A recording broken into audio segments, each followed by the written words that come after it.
இந்த வழக்கறிஞர் பேட்டியிலே வரதுக்காக கூட்டம் கூடுறதுக்காக வந்து மக்கள்லாம் வெயில்ல இருந்து கிட்டத்தா செத்தா பரவாயில்லையா அப்படின்னு கேட்டா இதெல்லாம் நடக்கதானே செய்யும் அப்படின்றது. அப்ப அவன் குற்றவாளியா இல்லையா? அப்ப விஜய் குற்றவாளியா, குற்றம் சாட்டப்பட்டு நீதிமன்றத்தில் நிறுத்தப்பட வேண்டியவரா இல்லையா? ஏன் தமிழக அரசு செய்யல? இதான் என்னுடைய கேள்வி. ஏன் செய்யல நீங்க நினைக்கிறீங்க? ஏன் செய்யல?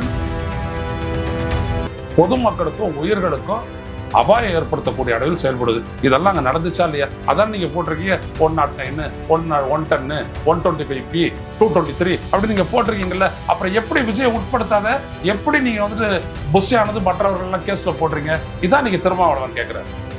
இவர் மேல வழக்கு போடாத எப்படி நீங்க புஷியானது தீர்மானிக்க சாப்பிட்டியா? புஷியானது சொன்னாரா? நம்ம மெதுவா போல தெரிகிறேன். தமிழக அரசு நாடகம் ஆடுகிறது. இது தவறு. இதை நான் பண்ணியிருந்தேன்னா என்ன விட்டுட்டு வழக்கு போடுவியா மற்றவங்க மேல? அப்ப பிரைம் அக்யூஸ் விஜய். அது செய்யாதுதான்.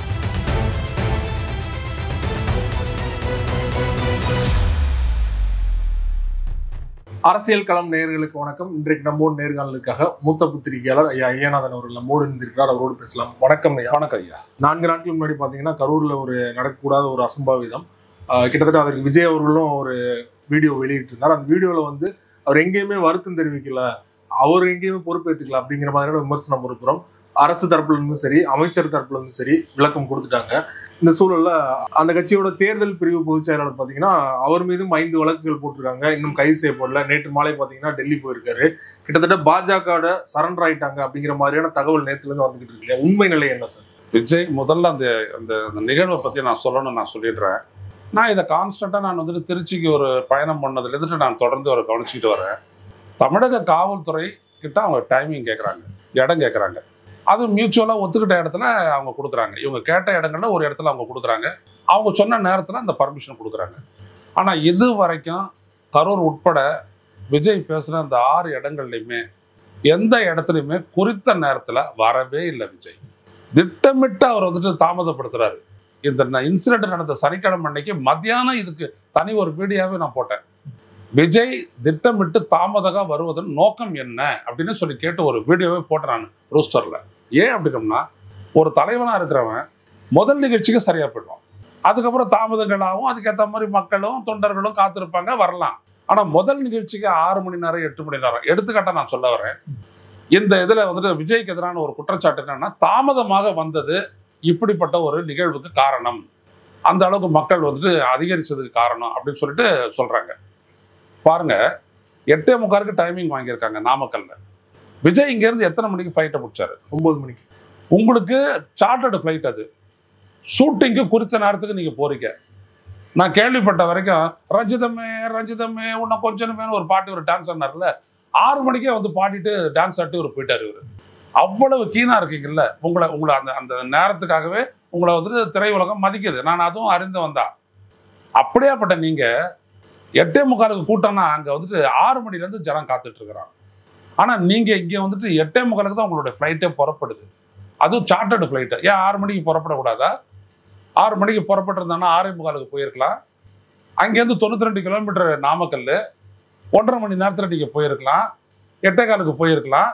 8:15 போயிட்டு நல்லா ஓய்வெல்லாம் எடுத்துட்டு ஒரு 1/2 மணி நேரத்துக்கு அப்புறம் 8:45 நீங்க பேசியிருக்கலாம். பேசுறீங்கன்னா கரூருக்கு நீங்க கொடுத்த அந்த 12 மணிக்கு நீங்க வந்திருக்கலாம். இந்த கேள்வியை நேற்று ஒரு நேர்காணல்ல பாத்தீங்கன்னா அந்த கட்சியோட வழக்கறிஞர்கிட்ட கேட்கறாங்க. வழக்கறிஞர் என்ன சொல்றாருன்னா, என்ன தவறு இருக்கு, வந்து கூட்டம் கூட்டினாதானே அவர் வருவாரு, கால் பண்ணி கேட்டோம், கூட்டம் வந்து இப்போதைக்கு 5000 பேர் தான் இருக்காங்க, ஸோ இன்னும் லேட்டா போவோம். லேட்டா போனதுக்கு அவங்க ஒரு காரணம் சொல்றாங்க, அது கூட்டம் வரணும் அப்படிங்கிறது தான் அப்படின்னு சொல்லிட்டு வெளிப்படையா பேட்டியில சொல்றாங்க. நான் என்ன கேட்கறேன்னா, அந்த இடத்துல 5000 பேர் தான் இருக்கிறாங்க. ஆனா விஜய் வந்துட்ட உடனே கூட்டம் சேர்ந்துருது இல்லை ஆட்டோமேட்டிக்கா. இப்போ சீமானோட எல்லாம் நான் கலந்துகிட்டு இருக்கிறேன். அந்த கூட்டத்தில் நீங்க பார்த்து நடிகர் சிவாஜி கணேசனோட கலந்துட்டு இருக்கேன். சமூக நீதி காவலர் VP சிங்க்கு கூட்டத்தையே ஆர்கனைஸ் பண்ணி கொடுத்து நானும் பார்ட்டிசிபேட் பண்ணியிருக்கிறேன். அங்கெல்லாம் எப்படின்னா 7 மணினா 7:30 மணிக்கா தலைவர்கள் வந்து உட்காந்துருவாங்க. மற்றவங்களாம் பேசுற வரைக்கும் மேடையில் அவங்க இருப்பாங்க. இவங்களுக்கு 8 மணிக்கோ 8:30 மணிக்கோ பேச வாய்ப்பு கிடைக்கும். அப்ப பேசுவாங்க. ஏன்னா அந்த மக்களுக்கு முதல்ல நம்மளை மதிச்சு வந்துட்டாரு நம்ம கூட்டத்துக்கு அப்படின்னு ஓடி வருவாங்க ஜனங்க. இது இயல்பா நடக்கிறது தமிழ்நாட்டில் இல்லை மற்ற எல்லா மாநிலங்கள்லையும். இப்போ ராகுல் காந்தி போனாரு பீகார்ல, எவ்வளவு கூட்டம் நீங்க பாத்தீங்கல்ல. இங்க சொல்ற மாதிரி 30,000 40,000 இப்ப லட்சக்கணக்கில் கூடி இருக்கிறான். ஒருத்தன் செத்தானா? இல்ல. ஏன் அப்படின்னா அதான் பொலிட்டிக்கல் கேதரிங். அரசியல் ரீதியா சேரக்கூடிய மக்கள் வந்துட்டு ஓரளவுக்கு காத்துக்கிட்டு இருப்பாங்க. ஆனா நீங்க என்ன பண்ணீங்கன்னா, இங்க இருந்தே 8:45 ஃபிளைட்டை பிடிக்கிறீங்க, அங்க போயிட்டு 2:45 பேசுறாரு. 8:45 பேச வேண்டிய நாமக்கல் பொதுக்கூட்டத்துல 2:45 பேசுறாரு. 6 மணி நேரம் டிலே. காத்தால சாப்பிட்ட சாப்பாடோட அவன் நிக்கிறான். புரட்டாசி வெயிலில் புல்லும் கருகுமான்ற ஒரு சொலவடைய இருக்குது இங்க தமிழ்நாட்டுல. அதுல நிக்கிறான். கடைக்கண்ணியெல்லாம் கடைச்சிட்டு போயிட்டான். சோத்துக்கும் வழி இல்லை, தண்ணிக்கும் வழி இல்லை. உன் கட்சிக்காரன் ஓரளவுக்கு ஏற்பாடு பண்ணான், இல்லைன்னு சொல்லலை. பிஸ்கெட் பாக்கெட் கொடுத்தா அவனால கொடுத்தா, ஏன்னா மேலேருந்து துட்டு வர்றதில்லை, நீயே ஏற்பாடு பண்ணு அப்படின்னு சொல்லிட்டு தான் போயிட்டீங்க.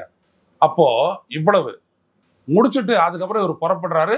அந்த புறப்பட்ட தகவல் இங்கே வந்துட்ட உடனே தான் 12 மணிக்கு பேசுறதுக்கு நேரம் குறிச்சிருந்த இந்த இடத்துல போலீஸ்கிட்ட 3 மணின்னு சொன்னாங்க. ஆனா அங்க என்ன சொன்னாங்கன்னா 12 மணிக்கு பேசுவாரு தலைவர் அப்படி சொன்ன உடனே 9ல இருந்தே கரூர்ல கூட்டம் கூட்டியிருக்கிறாங்க. காத்தால 9 இருந்துச்சு. இங்க பேசி முடிச்சு இங்க புறப்பட்டு வராருன்னு தெரிஞ்சிட்ட உடனே மேலும் கூட்டம் கூடிக்கிட்டே இருக்குது. 4 மணிக்கு மேல நல்லா கூட்டிடுச்சு கூட்டம். ஆனா நீங்க 7 மணிக்கு வரீங்க. அவரோட நோக்கம் வந்து திமுக அதிமுகவோட அதிகமான கிரௌட காட்டணும் அப்படிங்கிறதா இல்லைங்க. அந்த கிரௌடு காட்டணும் அப்படின்றது உங்களுடைய நோக்கமா இருந்தாலும் உங்களுக்கு வரக்கூடிய கிரௌடு வரப்போது உங்களுடைய ரசிகர்களையும் தாண்டி உங்களை பார்க்கறதுக்கு வர்றாங்க. இது உண்மை. இப்ப அந்த செத்தவங்க எல்லாம் ரசிகர்களா? பெண்கள் செத்துருக்கிறாங்க, பெரியவர்கள் செத்துருக்கிறாங்க, குழந்தைகள் செத்துருக்குது. உங்க ரசிகர்களா குழந்தைகளா? ஒண்ணும் கிடையாது. தூக்கிட்டு வந்தான் ஒரு நம்பிக்கையோட, நீங்க சாவடிச்சு தூக்கி எறிஞ்சிட்டீங்க. இவ்வளவுதான். அப்போ அங்க வந்துட்டு எல்லாம் அசம்பிள் ஆயிட்டீங்க. கடுமையா டைட்டா இருக்குது அங்க கூட்டம். உங்களோட வந்த கூட்டமும் சேர்ந்துருச்சு. அந்த இடத்துல நடுவில் நீங்க பஸ்ஸை விட்டுறீங்க. காவல்துறை சொல்லுது 50 மீட்டருக்கு முன்னாடி நிறுத்தி இங்கேயே பேசலான்ட்டு.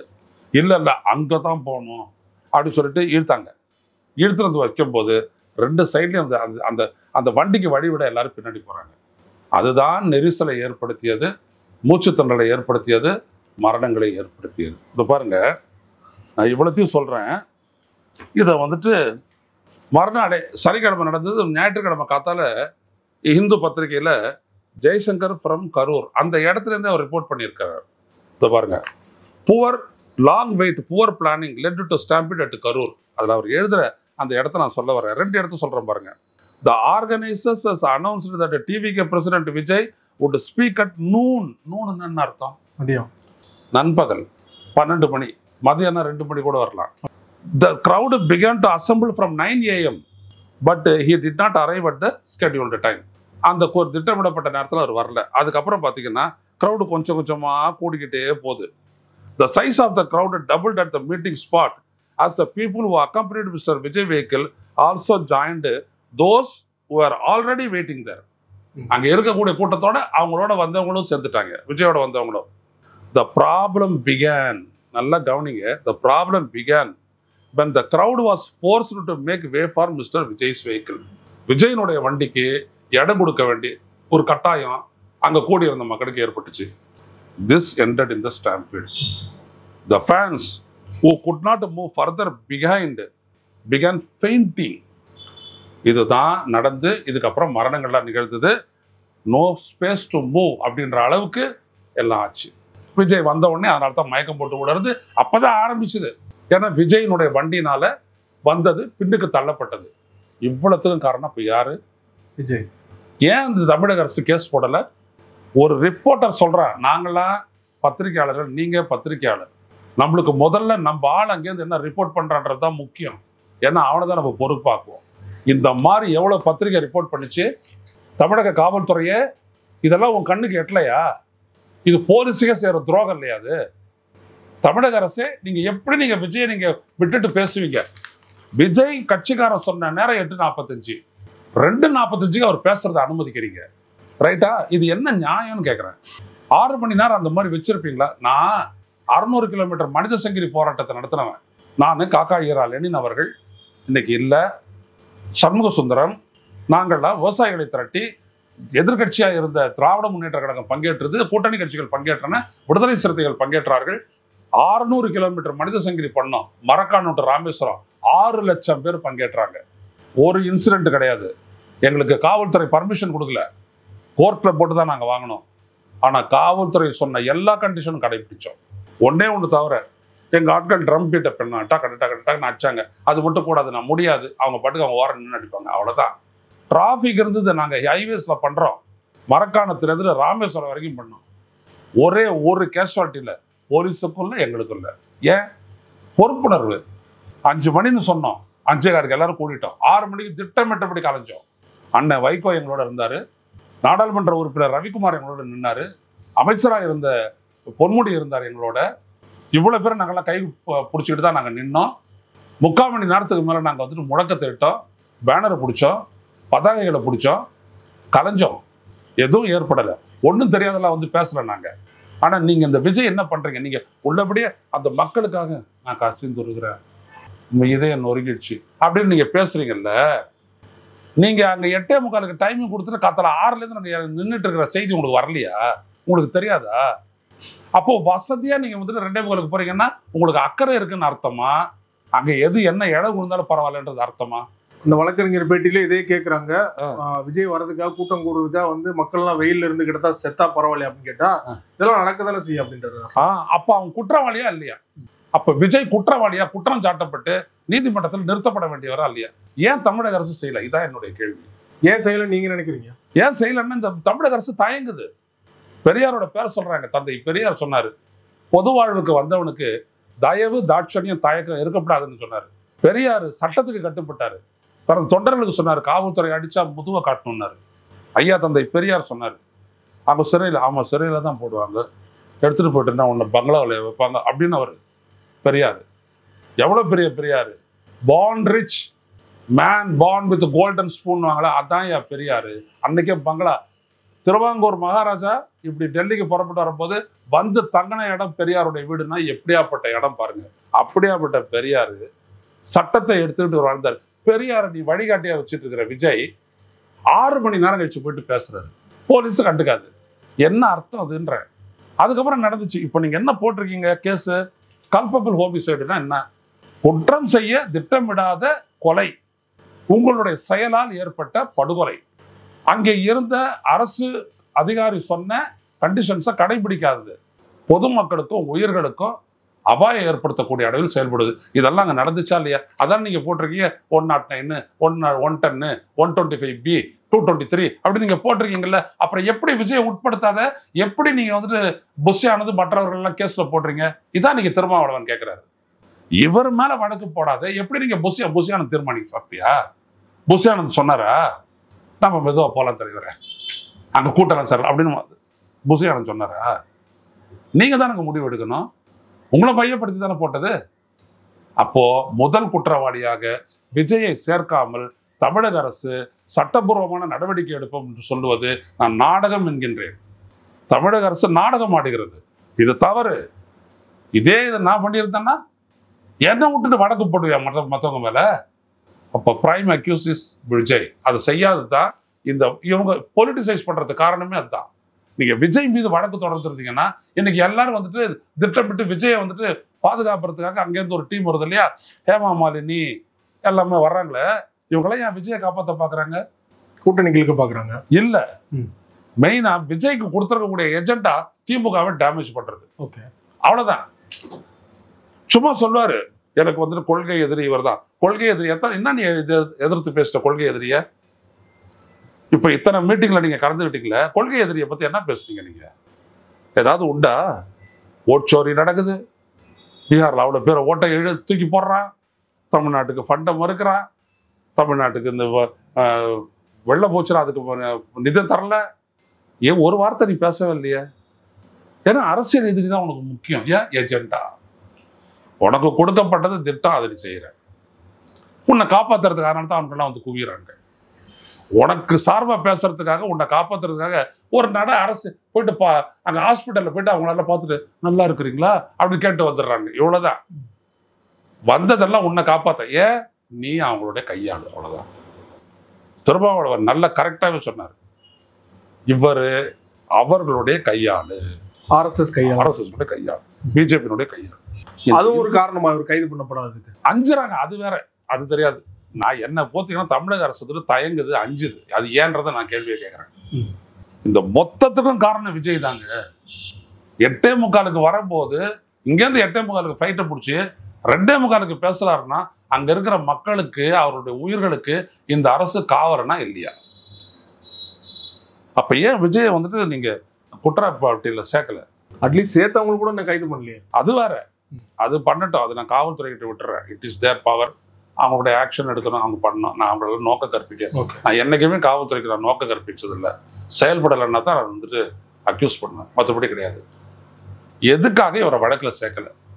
முதல்வர் அவர்களே, எப்படி நீங்க சொல்றீங்க? நீங்க 10 மணிக்கு பேசுறேன்னு சொல்லிட்டு 4 மணிக்கு வந்தீங்கன்னா are you not an accused? அதையும் தாண்டி சார் அது நடந்துருச்சு.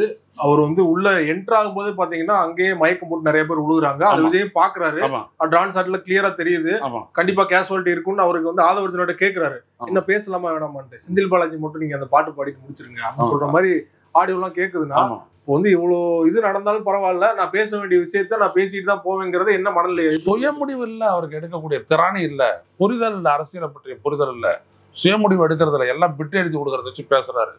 புரிதலை, ஒரே அரசியல் வயப்படல, அப்புறம் என்ன பண்றது? இதுதான் இங்க காரணம். அவங்க சொல்லுவாங்க, எதை வேணாலும் சொல்லுவாங்க, மெதுவா போலான்னுவாங்க, ரோட் ஷோ பண்ணலான்னுவாங்க, அவங்க என்ன பண்ணிட்டு தமிழக அரசு பாத்திரலான்னுவாங்க, கேஸ் தானே போட போறாங்க, ஃபேஸ் பண்ணிக்கலான்னுவாங்க. நீ யோசிக்கணும்ல, உனக்கு ஒரு பொது பொறுப்பு இருக்கா இல்லையா? உன் ரசிகர் இல்லையா? உன்னை காண துடிக்கக்கூடிய மக்கள், அவங்கள தானே நீ வஞ்சிக்கிற. அங்கேயே 34 பேர் மயக்கம் போட்டு விழுந்தானா இல்லையா? உன்னுடைய முதல் மாநாட்டில் என்ன நடந்துச்சு? இதே மாதிரி ஸ்டாம்பீட் அபாயம் வந்ததுனால தானே 6:30க்கெல்லாம் நீங்க மாநாட்டை முடிச்சிங்க. ஏன் முடிச்சிங்க? தீர்மானங்கள் கூட நிறைவேற்றாமல். ஏன் 400 பேர் மயக்கம் போட்டதா ஒருத்தர். பின்ன அதான் உண்மை. நான் தான் அப்பெல்லாம் விஜய்க்கு முட்டு கொடுத்துக்கிட்டு இருந்தேன். நானு, இவரு ஜெகதீஸ்வரன் எல்லாரும் எங்களுக்கு தெரியும்ல. உன் கட்சிக்காரனே வந்துட்டு பொண்டாட்டி பிள்ளையெல்லாம் தூக்கிட்டு வெளில ஓடணும், அந்த கதையெல்லாம் எனக்கு தெரியும். ஏன்னா எது வேணாலும் நிகழலாங்க, அந்த அழுத்துறானுங்க அப்படின்ற அளவுக்கு போச்சு. யாரையும் காப்பாத்தல, யாரையும் கட்டுப்படுத்தல விஜய். அதான் முக்கியமானது. மைக்க எடுத்து ஏன் அந்த மாதிரி தள்ளுறீங்க? அமைதியா இருங்க. இவ்வளவு பேர் சேர்ந்துருக்கீங்க, மகிழ்ச்சி. ஆனா எனக்கு பயமா இருக்குது அப்படின்ற ஒரு வார்த்தையை சொன்னா அவனும் நிப்பான் இல்லையா? பாஞ்சுக்கிட்டு வரான். ஆமா இல்லையா, கட்டுப்படுவாங்க. விஜய் மேல இருக்க ஒரு அபிமானத்துக்கு கட்டுப்படுவான். ஆனா இவர் அதெல்லாம் பண்ணவே இல்லை. அது விரும்பலையா? கூட்டம் இப்படி இருக்கிறதா எதிர்பார்க்கிறாரு. அது என்னன்றது அவருடைய தான் சொல்ல முடியும். நான் அந்த இடத்துல நோக்க கற்பிக்க விரும்பல. நீங்க சொல்லியிருக்கணுமா இல்லையா? இல்ல சொல்லல. அதான் விஜய் அரசியல் தொடர்பாக பல்வேறு விஷயங்கள் எங்களோட பகிர்ந்து கொண்டீங்க. மிக்க நன்றி.